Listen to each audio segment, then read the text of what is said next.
Miquel Asiain, parlamentario de Gerbabay, gracias por acompañarnos estos minutos que tenemos dedicados a la entrevista.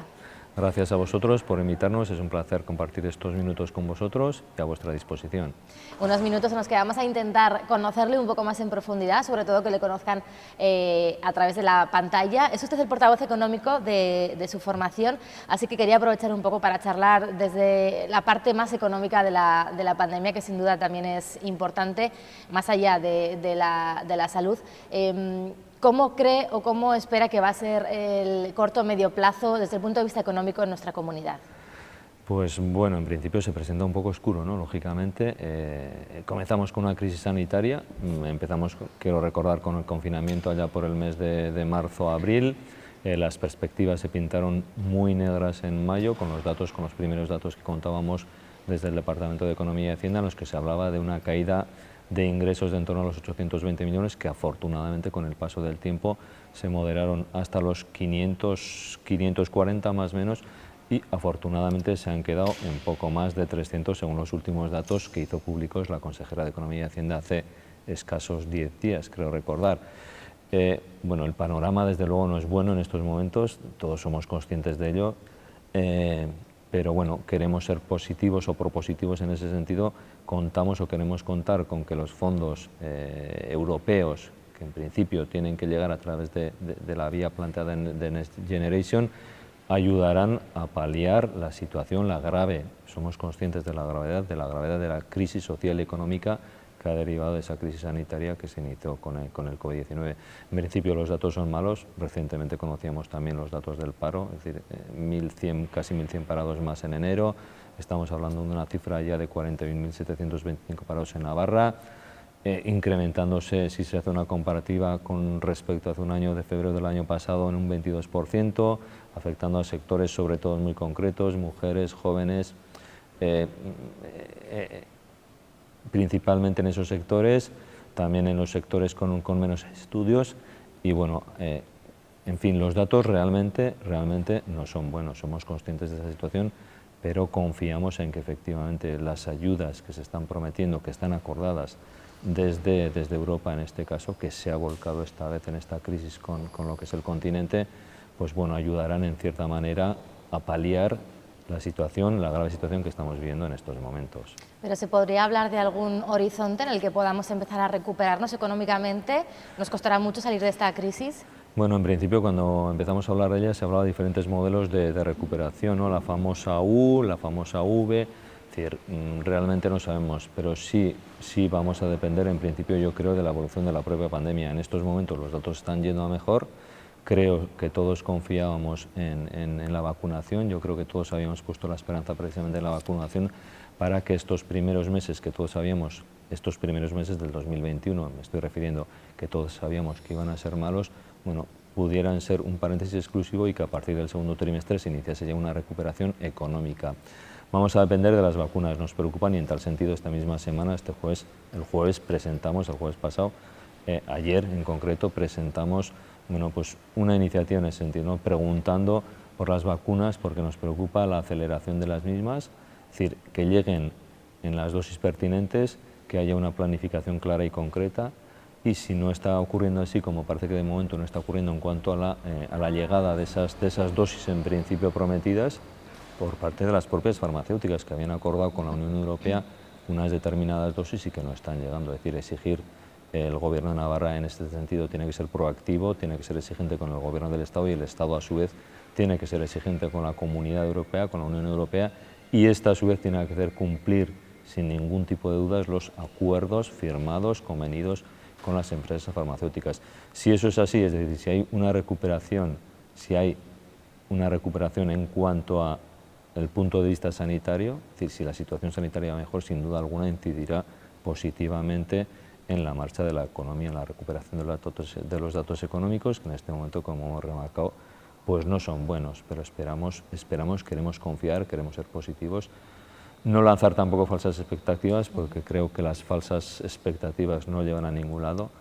En tiempos de incertidumbre, lo hemos dicho en muchas ocasiones, hay que ser rigurosos, pero bueno, queremos confiar en que si la vacunación lleva un procedimiento claro y riguroso, se llega a los datos de que en junio iba a estar ya el 70-80% vacunado, la recuperación económica, social y económica vendría a continuación.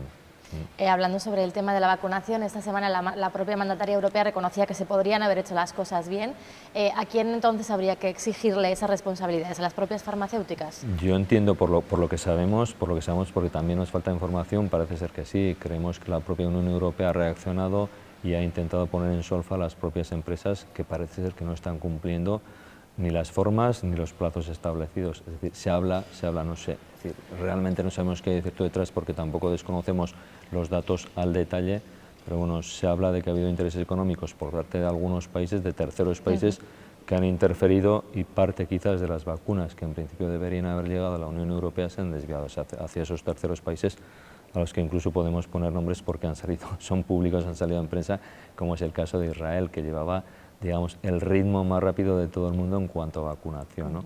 Cuando curiosamente parece ser que los acuerdos o los convenios firmados entre las farmacéuticas y la Unión Europea pues determinaban X número de millones de dosis para la propia Unión en unos plazos establecidos y que no se están cumpliendo. Entonces, en principio creo que los problemas, vamos a dejarlo en problemas, son achacables a las empresas farmacéuticas. La propia Unión Europea optó por esta forma de comprar vacunas de forma conjunta para evitar esas desigualdades, ¿no?, entre miembros de la Unión y que no se convirtiese esto en una especie de carrera por la vacuna, pero lo cierto es que al final se ha acabado convirtiendo entre otros países, ¿no? Me refiero fuera, más allá de la Unión, es inevitable. Sí, efectivamente. Yo creo que la apuesta que hizo la Unión era la correcta, es decir, evitar el mercadeo entre los propios miembros, es decir, las cuchilladas entre los propios países miembros de la propia Unión Europea, de forma que llegasen de una forma sistemática, ordenada, rigurosa, y en función de unas variables como puede ser la población, con una serie de variables, ¿no? Es decir, puede ser la población y puede haber otras variables, pero lógicamente para evitar que esto se convirtiera en un zoco y, digamos, el mejor postor se llevase el mejor número de vacunas, es decir, que realmente se diera un orden dentro de la propia Unión Europea, pero por lo que se van interferido terceros países, es decir, en este caso, como hemos comentado, el caso de Israel, ¿no? Ajenos a la propia Unión, que han ido de mejores postores, y ahí ha habido otros intereses económicos, pecuniarios, que han primado sobre, en fin, sobre la apuesta que la propia Unión había hecho. Esta semana el sector de la hostelería ha vuelto a concentrarse aquí en Navarra. Un sector que sigue reivindicando que no se les criminalice. Bueno, la propia presidenta decía que no se trata de criminalizar, ponía sobre la mesa las ayudas que Navarra ofrece al sector. ¿Cómo ven este debate? No sé si entienden a las dos partes, si es difícil. Sí, a ver, es un debate muy complicado, efectivamente. Siempre hemos antepuesto los criterios sanitarios al resto. Efectivamente, el sector hostelero está sufriendo en sus propias carnes quizás la peor parte en cuanto a cierres, es decir, en el principio el confinamiento inicial de marzo-abril les pilló, nuevamente se cerraron en octubre tras los picos habidos por las no fiestas, por los Sanfermines, por el no verano, en teoría, pero bueno, en octubre los datos eran muy preocupantes, los datos sanitarios en cuanto a hospitalizaciones, en cuanto a datos de UCI, eran muy preocupantes y se optó nuevamente por el cierre de la hostelería.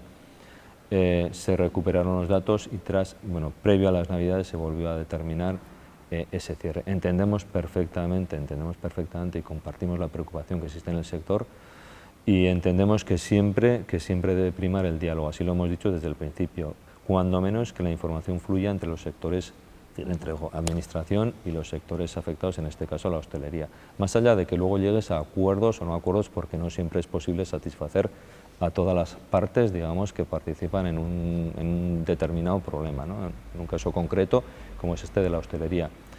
Tenemos que, desde luego, aplaudir el esfuerzo que la hostelería ha hecho siempre para mantener las medidas sanitarias exigidas, pero bueno, hay casos en los que se les escapan a ellos mismos de las manos, es decir, somos nosotros como ciudadanos, como clientes de sus propios establecimientos, quienes en muchas ocasiones no cumplimos, digamos, la normativa establecida y lógicamente un camarero, el propietario de un bar, no puede estar ejerciendo de policía detrás de nosotros como si fuéramos niños, es decir, diciéndonos haz esto, deja de hacer lo otro. Sí que está claro que los principales contagios se producen, por lo que han dicho desde el ámbito sanitario, se producen en espacios cerrados, sobre todo en el ámbito familiar.